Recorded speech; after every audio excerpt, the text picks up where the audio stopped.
ನಮಸ್ಕಾರ. ನೋಡಿ, ಈ ಒಂದು ರಾಶಿ ಭವಿಷ್ಯದ ಬಗ್ಗೆ ನಾವು ನೋಡೋದಕ್ಕಿಂತ ಮುಂಚೆ ಕೆಲವು ವಿಚಾರಗಳನ್ನು ಜನಗಳಿಗೆ ಹೇಳಬೇಕು. ಜ್ಯೋತಿಷದಲ್ಲಿ ನ್ಯೂಮರಾಲಜಿ ಇಲ್ಲ.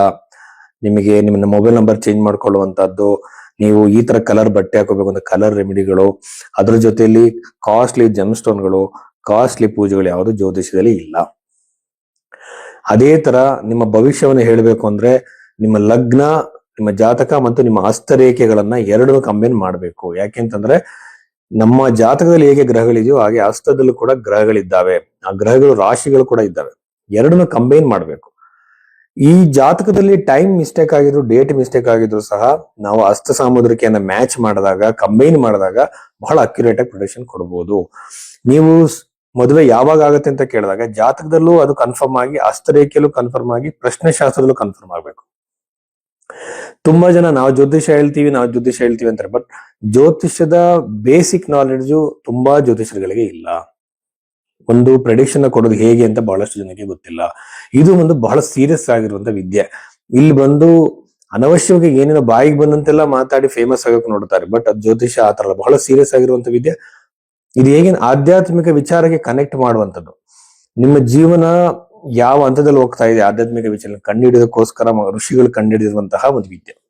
ಸೊ ಹಾಗಾಗಿ ಈ ರೀತಿಯಲ್ಲಿ ಸೈಂಟಿಫಿಕ್ ಆಗಿ ನೋಡಿದಾಗ ಮಾತ್ರ ನಿಮ್ಮ ಪ್ರೆಡಿಕ್ಷನ್ ನಿಜ ಆಗುತ್ತೆ.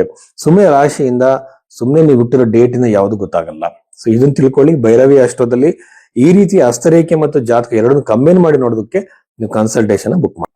ಕನ್ಯಾ ರಾಶಿ 2026 ಜುಲೈ ತಿಂಗಳ ಈ ವಾರ ಫಲದಲ್ಲಿ ನಾವು ಕನ್ಯಾ ರಾಶಿಯಲ್ಲಿ ಜನಿಸಿದಂತವ್ರದ್ದು ನೋಡಿದ್ರೆ, ಕನ್ಯಾ ರಾಶಿಯಿಂದ ಸಪ್ತಮದಲ್ಲಿರುವಂತಹ ಶನಿ ಗ್ರಹ ಮದುವೆಯ ಸಂಬಂಧಗಳು ಬಂದು ಮುರಿದು ಬೀಳುವಂಥದ್ದು, ಮದುವೆನೇ ಆಗದೆ ಇರುವಂತದ್ದು, ಸಂಬಂಧಗಳು ದೂರ ಆಗುವಂಥದ್ದು, ಗಂಡ ಹೆಂಡತಿ ದೂರ ಆಗಿದ್ರೆ ಎಷ್ಟು ಕರೆದ್ರೂ ಅವ್ರು ಬರದೇ ಇರುವಂತದ್ದು. ಆಮೇಲೆ ಶನಿಗ್ರಹ ಸಪ್ತಮದಲ್ಲಿ ಕೂತ್ಕೊಂಡಿರೋದ್ರಿಂದ ತುಂಬಾ ಏಜ್ ಆಗಿರುವಂತವ್ರು ನೋಡ್ಲಿಕ್ಕೆ ಅವಲಕ್ಷಣವಾಗಿರುವಂತಹ ಸಂಬಂಧಗಳು ಬರುವಂತದ್ದು, ಕುರೂಪವಾಗಿರುವಂತಹ ಜನಗಳು ನಿಮ್ಮನ್ನು ನೋಡೋಕ್ ಬರುವಂತದ್ದು, ಈ ತರ ಸಾಧ್ಯತೆಗಳು ಶನಿಗ್ರಹದಿಂದ ಆಗ್ತಾ ಹೋಗುತ್ತೆ. ಅಟ್ ದ ಸೇಮ್ ಟೈಮ್ ಬಂದು ಗೌರ್ಮೆಂಟ್ ಕೆಲಸಕ್ಕೆ ಪ್ರಯತ್ನ ಪಡ್ತಿರುವಂತ ಸರ್ಕಾರಿ ನೌಕರಿ ಯೋಗ ಕ್ರಿಯೇಟ್ ಆಗುತ್ತೆ. ಸರ್ಕಾರಿ ನೌಕರಿ ಯೋಗ, ಆಮೇಲೆ ಗೌರ್ಮೆಂಟ್ ಜಾಬ್ ಒಂದು ಟ್ರಾನ್ಸ್ಫರ್ ಟ್ರೈ ಮಾಡ್ತಿದ್ರೆ ಅನುಕೂಲವಾಗುತ್ತೆ. ಗೌರ್ಮೆಂಟ್ ಜಾಬ್ ಅಲ್ಲಿ ಪ್ರಮೋಷನ್ಗಳು ಆಗ್ತಾ ಹೋಗುತ್ತೆ. ಇದು ಒಳ್ಳೆಯ ಸೂಚನೆ. ಚತುರ್ಥದಲ್ಲಿ ಇರುವಂತಹ ಸೂರ್ಯಗ್ರಹದ ವಿಶೇಷವಾಗಿರೋ ದೃಷ್ಟಿಯಿಂದ ಪ್ರಾಪರ್ಟಿ ಖರೀದಿಯ ಅವಕಾಶ, ಗೌರ್ಮೆಂಟ್ ಇಂದ ಬರ್ಬೇಕಾಗಿರುವಂತಹ ಪ್ರಾಪರ್ಟಿ, ಸೈಟ್ ಅಲಾಟ್ ಆಗುವಂತದ್ದು, ಜಾಗ ಅಲಾಟ್ ಆಗುವಂತದ್ದು, ಕೃಷಿ ಭೂಮಿ ಸಿಗುವಂತದ್ದೆಲ್ಲ ಕನ್ಯಾ ರಾಶಿಯವರಿಗೆ ಸಿದ್ಧಿಸುತ್ತೆ. ವಿವಾಹ ಮಾತ್ರ ವಿಳಂಬವಾಗುತ್ತೆ. ಹಾಗೇನೆ 12ನೇ ಮನೆಯಲ್ಲಿರುವಂತಹ ಕೇತು ಶುಕ್ರ ಗ್ರಹಗಳನ್ನ ನೋಡ್ತಾ ಇದ್ರೆ ತಂದೆಯ ಆರೋಗ್ಯದಲ್ಲಿ ಸುಧಾರಣೆ, ತಂದೆಯ ಜೊತೆ ಮನಸ್ಸು, ಹಾಗೇನೆ 11ನೇ ಮನೆಯಲ್ಲಿರುವಂತಹ ಗುರುಗ್ರಹದಿಂದ ಆಕಸ್ಮಿಕ ಧನಲಾಭ, ಕೊಟ್ಟಂತಹ ಹಣ ವಾಪಸ್ ಬರುವಂತದ್ದು, ಹಾಗೇನೆ ಹಣಕಾಸಿನ ವ್ಯವಹಾರದಲ್ಲಿ ಲಾಭವಾಗುವಂತದ್ದು, ಹೊಸ ಬಿಸ್ನೆಸ್ ಗಳಿಗೆ, ನಿಮ್ಗೆ ಇನ್ವೆಸ್ಟ್ಮೆಂಟ್ ಗಳಿಗೆ, ಬ್ಯಾಂಕ್ ಲೋನ್ಗಳಿಗೆ ನೀವು ಪ್ರಯತ್ನ ಮಾಡ್ತಿದ್ರೆ ಹಣ ಬರುವಂತಹ ಸಾಧ್ಯತೆಗಳು ಇವೆಲ್ಲವೂ ಕೂಡ ಕನ್ಯಾ ರಾಶಿಯವರಿಗೆ ಅತಿ ಹೆಚ್ಚಾಗಿರುತ್ತೆ. ಹೆಚ್ಚಿನ ಲಾಭ ಸಿಗುವಂತದ್ದು. ಈ ಒಂದು ಲಾಭಕ್ಕೆ ಸ್ನೇಹಿತರ ಒಂದು ಕಾರಣ ಹೆಚ್ಚಾಗಿರುತ್ತೆ. ಮನೆಯವರಿಗಿಂತ ಸ್ನೇಹಿತರು ನಿಮಗೆ ಹೆಚ್ಚು ಸಹಾಯ ಮಾಡುವಂತ ಸಾಧ್ಯತೆ ಈ ಒಂದು ಕನ್ಯಾ ರಾಶಿಯಲ್ಲಿ ಜನಿಸಿದಂತವ್ರು ಇರುತ್ತೆ. 6ನೇ ಮನೆಯಲ್ಲಿರುವಂತಹ ರಾಹುವಿನಿಂದ ನೀವು ವರ್ಕಿಂಗ್ ಎನ್ವಿರಾನ್ಮೆಂಟ್ ಅಲ್ಲಿ ನಿಮ್ಮ ಶತ್ರುಗಳ ಮೇಲೆ ವಿಜಯ ಸಾಧಿಸ್ತೀರಾ. ಶತ್ರುಗಳು ನಿಮ್ಮ ಮೇಲೆ ಕುತಂತ್ರ ಮಾಡಿರ್ತಾರೆ, ನಿಮ್ಮನ್ನ ಬೀಳಿಸ್ಬೇಕು ಅಂತ ನೋಡ್ತಿರ್ತಾರೆ, ಅವಮಾನ ಮಾಡೋಕೆ ಕಾಯ್ತಿರ್ತಾರೆ. ಅಂತವ್ರ ಮೇಲೆ ನೀವು ಜಯಗಳಿಸುವಂತ ಸಾಧ್ಯತೆ ಕನ್ಯಾ ರಾಶಿಯವರಿಗೆ ಅತಿ ಹೆಚ್ಚಾಗಿದೆ.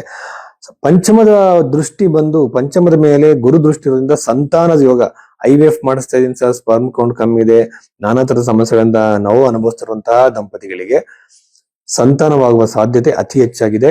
ಈ ಒಂದು ವಾರ ಫಲದಲ್ಲಿ ಶುಭ ವಾರ್ತೆಯನ್ನ ನೀವು ಕೇಳ್ತೀರಾ. ಸೊ ಇಷ್ಟು ವಿಚಾರಗಳು ಕನ್ಯಾ ರಾಶಿಯವರಿಗೆ ಸಂಬಂಧಿಸಿದ್ದು.